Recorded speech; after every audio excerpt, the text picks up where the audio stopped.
Um orangotango selvagem foi visto se automedicando usando uma pasta feita de plantas para curar uma grande ferida na bochecha. Essa observação nos motiva a abordar a inteligência e o progresso das almas dos animais. Olá, que bom ter você aqui no IDJF. Eu sou Gabriel Lopes Garcia e estou diretor de comunicação. Peço para você já curtir esse vídeo e te inscrever no canal. O caso do orangotango Racus foi publicado recentemente na revista Scientific Report e tem gerado uma grande repercussão entre os biólogos. A descoberta foi publicada no início desse mês pelos pesquisadores do Instituto Max Planck de Comportamento Animal da Alemanha. Segundo eles, a planta utilizada pelo Racus é a Acar Kunin. Segundo os pesquisadores, é a primeira vez que uma criatura na natureza é registrada tratando um ferimento com uma planta medicinal. Depois que os pesquisadores viram o orangotango Racus aplicando esse cataplasma de plantas no rosto, a ferida fechou e cicatrizou em um mês. Ele aplicou repetidamente o líquido na bochecha durante 7 minutos. Racus então espalhou as folhas mastigadas sobre o seu ferimento até que ficasse totalmente coberto. Ele continuou se alimentando da planta durante mais de 30 minutos. A equipe então viu Racus mastigando o caule e as folhas da Acar Kunin, uma planta anti-inflamatória e antibacteriana que também é usada localmente para tratar malária e diabetes.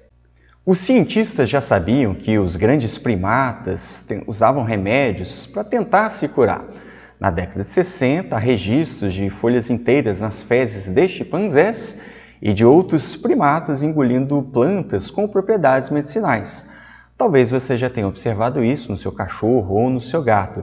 Escreve aqui nos comentários se você já viu eles algumas vezes comendo mato ou alguma planta quando eles estão enjoados ou passando mal. Mas os cientistas nunca tinham observado um animal selvagem aplicando uma planta em uma ferida.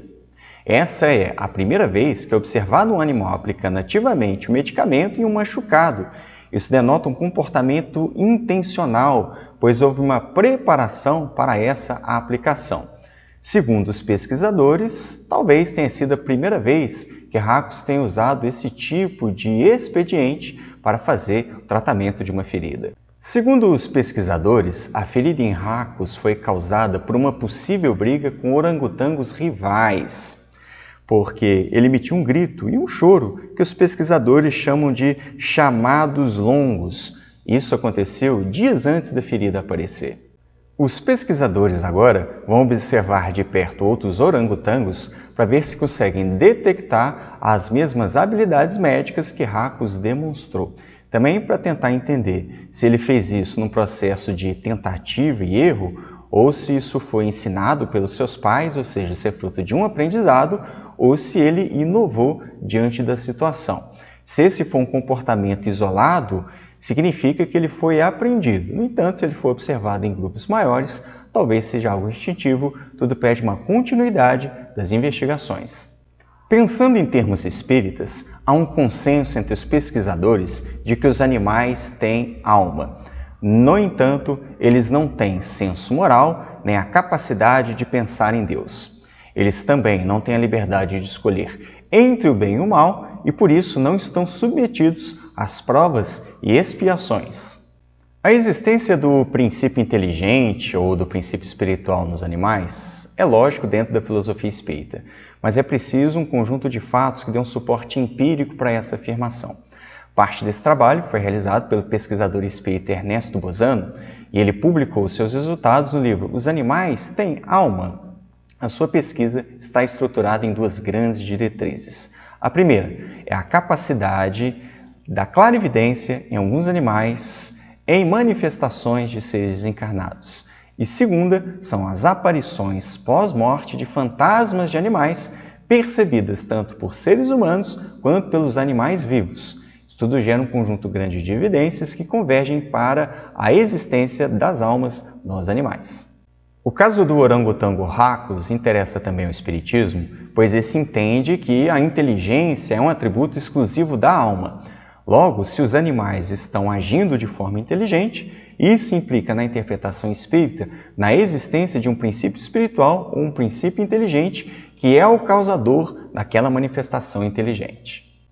No entanto, embora haja consenso no Espiritismo a respeito da existência das almas nos animais, não existe consenso a respeito do progresso dessas almas. Existem duas teorias principais, isso desde os tempos do trabalho de Allan Kardec. É a teoria do paralelismo e a teoria da continuidade. Segundo a primeira teoria, essa evolução seria paralela, elas nunca vão se misturar, não se encontram. As almas dos animais serão sempre inferiores às almas dos homens, mesmo nos mundos mais adiantados. Segundo, no entanto, a teoria da continuidade, é nessas fases anteriores a que nós chamamos de humanidade que o princípio inteligente vai se elaborando até atingir a condição de um espírito na fase humana. Esse dissenso não está resolvido, a gente fica ainda muito na especulação filosófica e nos falta fazer uma série de pesquisas para a gente decidir por uma dessas duas teorias. É preciso considerar também a contribuição da teoria da seleção natural, que foi elaborada por Charles Darwin e também pelo Alfred Wallace. Segundo esse entendimento, a espécie humana não foi criada de maneira especial. E as características distintivas de humanidade evoluíram de características dos animais, incluindo aí as faculdades mentais, como as emoções.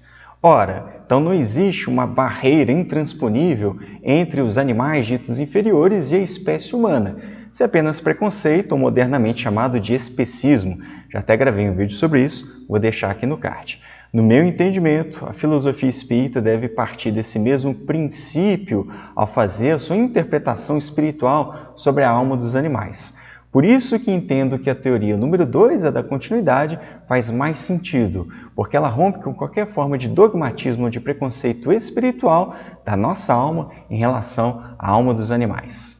Esse é o meu recorte a respeito do tema, as fontes estão na descrição. Para quem quiser ter acesso a um arquivo onde eu faço uma comparação no trabalho de Allan Kardec, como que ele foi lidando com essa ideia das duas teorias de progresso da alma dos animais, basta escrever para o e-mail que está colocado aqui na descrição também, que eu te mando esse arquivo. É isso, pessoal. Forte abraço. Até a próxima.